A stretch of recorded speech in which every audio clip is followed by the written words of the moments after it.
Mwana w'omuntu kimugwanidde okwegendereza ebigambo ebyogerwa abaana b'abantu ate n'obutapapa nga bakola okusalawo. Bye bimu ku bigambo byayogedde olunaku olwaleero mu kusaba kw'amalya g'ekyemisana okusaba n'okusiiba kwa nnaku 14 kukyagendera ddala mu maaso ng'olunaku olwaleero waliyo okusaba okugenda okukeesa obudde okwa overnight okuguddewo omwezi guno.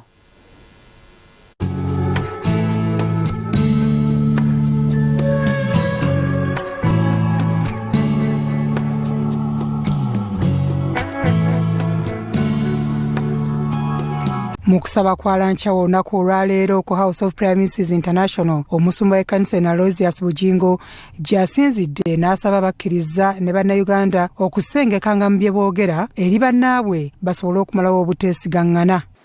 Tereza olulimi lwo, tereza obwongo bwo, tewali nsonga ekwogezanga ng'opapa, tewali nsonga ekwogereza ku sipiidi, tewali gwe bavunaana kusirikamu. Abantu abasinga obungi abasirikamu nga tebannabakwanukula baba bakyatereza lulimi lwabwe na bwongo bwabwe. Abapakuka ekibuuzo kyennyini ky'omubuuza naye addamu n'akikubuuza kati ate alyoka aleete ansa. Leero ziweze ennaku 5 ez'okusaba n'okusiiba ku nnaku 14 era ng'okusaba kwa leero kubadde kwa njawulo ku Canaan Land ng'abakkiriza bwe beetegekera okusaba okwa overnight olunaku olwaleero. Omusumba Rosias Bujjingo agamba nti bangi tebafuna bye baagala lwa kupapa mu bye bakola oluvannyuma ate ne bejjusa. Kubanga okola buli ky'ogenda okukola oteeka okuba nga oli smart and articulate. Oteeka okuba nga oli precise, oteeka okuba nga oli prepared. Ebigambo byenkozesa biwulirize nnyo kubanga zino essaala zigenda kuggulawo enzigi naye bw'oba olinnye mu kisa teweeyitabya. Akubirizza abakkiriza okubeera abeegendereza mu nsi muno basobole okuwangula. N'omala n'onyiga sendi naye ng'osindisa ensobi olulala ojja kuvuma omukulu. Wandiika mpola mpola message yo oba ku WhatsApp. Email yo yabeeranga nnungi ng'abantu bagiddamu. Naye wano ku text message ku WhatsApp abantu banguya, ku Facebook abantu banguya. Agenda okumaliza ng'alina okusindika apology.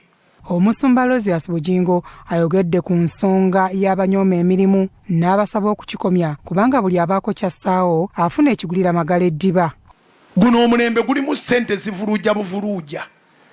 Abantu batono nnyo abaagala okwesala enjala si gwe mulembe gwaffe. Mulembe gwe nakuliramu nga buli muntu yeesala enjala naye kati n'alina neerokaata era temukolera. Era omusanga ataddewo ekigere n'engalo abantu tebakyekuuta nkyakya. Gwe gula ekikongoliro olabe. Omusumba Rosias Bujjingo ayogedde bw'ati ku bantu abatalina kye bakola. Enkola y'abannayuganda mu bizinesi balina n'emiggo. Muntu asiika akabalagala ng'alina ekibooko yaawo.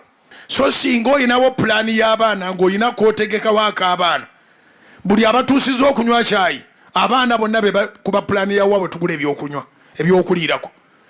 Bonna abaana bagamba tugende wali muwogo omusiike wali togula w'oyagala ogula we baagala kubanga balinayo interest. Ku nsonga y'abankuba kyeyo omusumba Rosias Bujjingo abawadde obubaka obubazzaamu amaanyi. Teri kinsanyusanga kugenda Buwarabu bakumalamu ekyejo kya nnyoko. Otuukayo ng'obadde tomanyi kusiimula luumu eki ne bakuwa luumu 36. Ate si gwe mulimu gwokka ojja zisiimuula oyoza amasowaani abantu bonna basula ku nnyumba emu ekika kyonna kisula wamu ogenda kwoza engoye n'oyita nnyoko paka lw'otereera. Eri abayina okutya nti abalabe baabwe baakubawangula omusumba Rosias Bujjingo abagumizza nti bano si baakubawangula. Sawulo yali awalana Dawudi. Sawulo yagwa ku ffumu. Eryo lyennyini lyali anoonya okufumita Dawudi. Sawulo lye yeetungako. Omubi buli kyakwagaliza kiribeera ku ye. Ngambira nemba nti eyafukibwako amafuta buli kye bamwagaliza kibeera ku bo. Asabidde abantu omukisa abawaddeyo ensimbi ez'okusasula satellite. Nga tuli mu kusonda ssente za satellite Mukama akozesa ekitundu ekitegerekeka naawe akukolera ebinene.